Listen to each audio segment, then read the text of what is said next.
সাবধান, এই ভিডিওটি শুরু করার আগে নিজেকে একটা প্রশ্ন করুন। আগামীকাল যদি আপনার চাকরিটা চলে যায় বা ব্যবসায় বড় লস হয়, তবে আপনার পকেটে কি এতদিন সংসার চালানোর মতো টাকা আছে, নাকি আপনাকেও 10 দিনের মাথায় কারো কাছে হাত পাততে হবে? পরিসংখ্যান বলছে আমাদের দেশে 90% মানুষ, হ্যাঁ 90% মানুষ সারা জীবন গাধার মতো খাটার পরেও শেষ বয়সে গিয়ে নিঃস্ব হয়ে যায়। কেন জানেন? কারণ স্কুল কলেজে আমাদের ত্রিকোণমিতি বা মুঘল সাম্রাজ্যের ইতিহাস শেখানো হয়েছে, কিন্তু টাকার সবচেয়ে ভয়ঙ্কর গোপন সূত্রটি শেখানো হয়নি। আপনি কি জানেন আপনার পাশের ফ্ল্যাটের সেই সাধারণ দেখতে ছেলেটি যে আপনার চেয়ে কম বেতন পায়, সে হয়তো আগামী 5 বছরেই কোটিপতি হতে যাচ্ছে, আর আপনি ঋণের জালে আটকে হাবুডুবু খাবেন?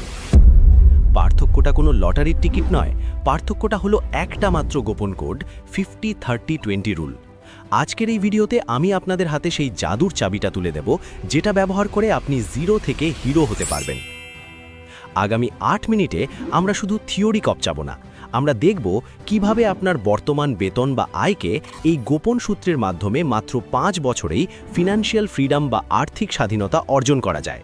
তাই সিট বেল্ট বেঁধে নিন, কারণ আজকের এই ভিডিওটি আপনার জীবনের মোড় ঘুরিয়ে দিতে পারে। চলুন গল্পের ছলে বিষয়টা বোঝা যাক। ধরুন আমাদের গল্পের নায়ক রাহিম মাসে 50,000 টাকা বেতন পায়। সে মনে করে আরে অনেক টাকা, দেদারসে খরচ করি। সে দামি ফ্ল্যাটে থাকে, প্রতি উইকেন্ডে রেস্টুরেন্টে খায়, আইফোনের লেটেস্ট মডেল পকেটে নিয়ে ঘোরে। কিন্তু মাস শেষে তার সেভিংস জিরো, উল্টো ক্রেডিট কার্ডের বিলের বোঝা ঘাড়ে। অন্যদিকে তার বন্ধু করিম, যে কিনা মাসে মাত্র 20,000 টাকা আয় করে, কিন্তু 5 বছর পর দেখা গেল করিম একটা ফ্ল্যাট বুকিং দিয়েছে, আর রাহিম এখনও ভাড়ার টাকা জোগাড় করতে হিমশিম খাচ্ছে। পার্থক্যটা কোথায়? পার্থক্যটা হলো করিম অজান্তেই 50-30-20 রুল ফলো করেছে। এখন প্রশ্ন হলো, এই রুলটা আসলে কি? খুব সহজ ভাষায়, আপনার আয়ের 100 ভাগ টাকাকে 3টি ভাগে ভাগ করা। প্রথম ভাগ 50% যা যাবে আপনার নিডস বা প্রয়োজনে, দ্বিতীয় ভাগ 30% যা যাবে আপনার ওয়ান্টস বা শখে, আর শেষ এবং সবচেয়ে গুরুত্বপূর্ণ 20% যা যাবে সেভিংস বা সঞ্চয়ে। শুনতে সহজ মনে হচ্ছে, কিন্তু এর প্রয়োগ করতে গিয়েই আমরা ভুল করি। চলুন প্রথমে 50%-এর বা নিডসের গভীরে যাই। নিডস মানে হলো সেই খরচগুলো যেগুলো না করলে আপনি বাঁচবেন না বা সমাজে চলতে পারবেন না, যেমন বাড়ি ভাড়া, চাল ডাল বাজার খরচ, বিদ্যুৎ বিল, যাতায়াত খরচ বা অসুস্থ হলে ওষুধ কেনা। বর্তমান বাজারে জিনিসের যা দাম, তাতে অনেকেই বলবেন, ভাই আমার তো 50%-এ কিছুই হয় না, উল্টো 70-80% চলে যায় শুধু সংসার চালাতেই। এখানেই থামুন।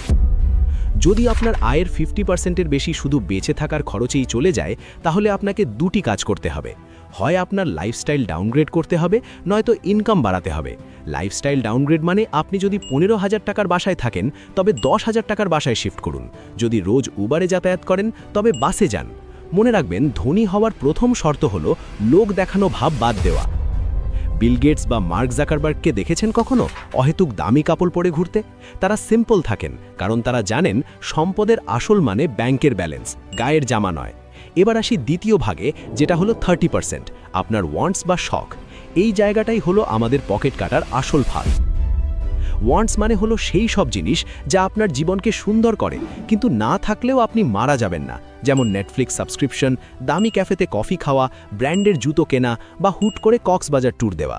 আমরা প্রায়ই নিডস আর ওয়ান্টসের মধ্যে গুলিয়ে ফেলি। ধরুন আপনার একটা ফোন দরকার, এখন 5,000 টাকার স্মার্টফোন দিয়েও কিন্তু কথা বলা যায়, ফেসবুক চালানো যায়। এটা হলো নিডস। কিন্তু আপনি যখন 1 লক্ষ টাকার আইফোন কিনছেন শুধু সেলফি ভালো ওঠার জন্য বা বন্ধুদের দেখানোর জন্য, সেটা হয়ে গেল ওয়ান্টস। সমস্যাটা আইফোন কেনা নিয়ে নয়, সমস্যাটা হলো যখন আপনার নিডস মেটানোর আগেই আপনি ওয়ান্টসের পেছনে টাকা ঢালেন। এই 30% টাকার লাগাম টেনে ধরা খুব জরুরি। নিজেকে প্রশ্ন করুন, আমি এই খরচটা করছি নিজের শান্তির জন্য নাকি অন্যকে দেখানোর জন্য? যদি উত্তর হয় অন্যকে দেখানোর জন্য, তবে এক্ষুনি থামুন।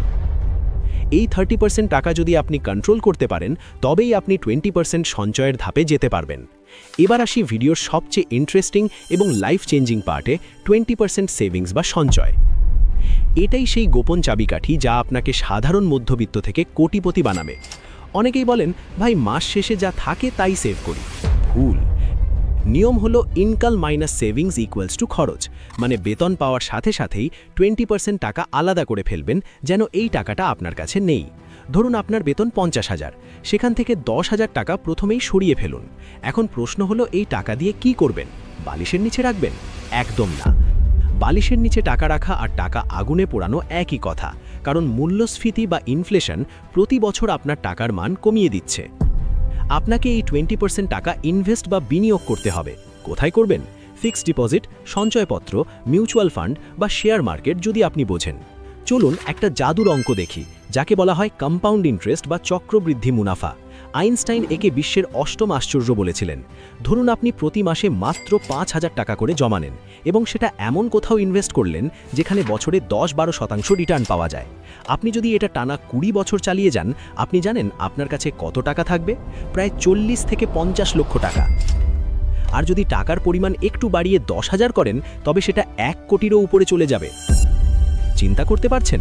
মাত্র 10,000 টাকা প্রতি মাসে সরিয়ে রেখে আপনি কোটিপতি হতে পারেন শুধু সময়ের সঠিক ব্যবহার করে।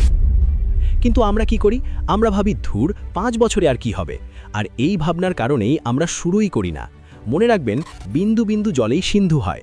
এখন আপনার মনে প্রশ্ন আসতে পারে, ভাই আমার তো অনেক ঋণ আছে, আমি কিভাবে সেভ করব?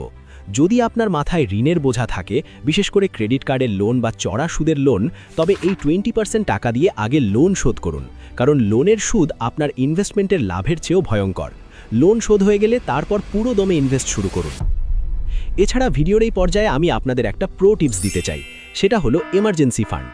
বিপদের কোনো হাত পা নেই, হঠাৎ চাকরি চলে যেতে পারে বা বড় কোনো অসুখ হতে পারে, তাই আপনার অন্তত 3 থেকে 6 মাসের সংসার খরচের সমান টাকা ব্যাংকে আলাদা করে রাখুন। এই টাকাটা কিন্তু ওই 20% সেভিংস বা ইনভেস্টমেন্টের অংশ নয়, এটা আপনার লাইফ জ্যাকেট। এখন আপনি হয়তো ভাবছেন, এত সব হিসাব আমি কিভাবে রাখব? খাতা কলম নিয়ে বসে থাকব? না ভাই, এখন ডিজিটাল যুগ।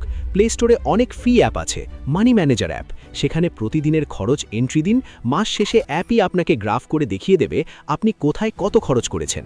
তখন আপনি অবাক হয়ে দেখবেন, আরে আমি শুধু ফুড পান্ডায় অর্ডার করেই মাসে 5,000 টাকা গচ্ছা দিয়েছি। এই রিয়েলাইজেশনটা খুব জরুরি।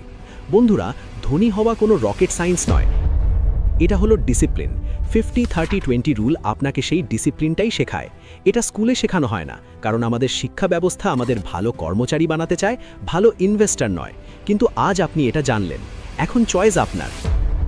আপনি কি আগামী 5 বছরও এভাবেই কাটিয়ে দেবেন, নাকি আজ থেকেই আপনার আয়ের 50-30-20 ভাগ করে ভবিষ্যতের দিকে পা বাড়াবেন? মনে রাখবেন, গাছ লাগানোর সবচেয়ে ভালো সময় ছিল 20 বছর আগে, আর দ্বিতীয় সবচেয়ে ভালো সময় হলো আজ। তাই আজই শুরু করুন। আপনার পকেটের প্রতিটি টাকার হিসাব রাখুন, টাকা আপনার হিসাব রাখবে। আশা করি আজকের এই ভিডিওটা আপনাদের ফিনান্সিয়াল লাইফে একটা বড় পরিবর্তন আনবে। যদি মনে হয় এই তথ্যগুলো আপনার কোনো বন্ধু বা আত্মীয়ের উপকারে আসবে, তবে অবশ্যই ভিডিওটি শেয়ার করুন। আর হ্যাঁ, কমেন্টে জানান আপনার আয়ের কত শতাংশ আপনি সেভ করতে পারেন, 5, 10 নাকি 20। আমি সবার কমেন্ট পড়ব। দেখা হবে পরের ভিডিওতে। ততক্ষণ পর্যন্ত ভালো থাকুন, সুস্থ থাকুন এবং স্মার্টলি ইনভেস্ট করুন। আল্লাহ হাফেজ।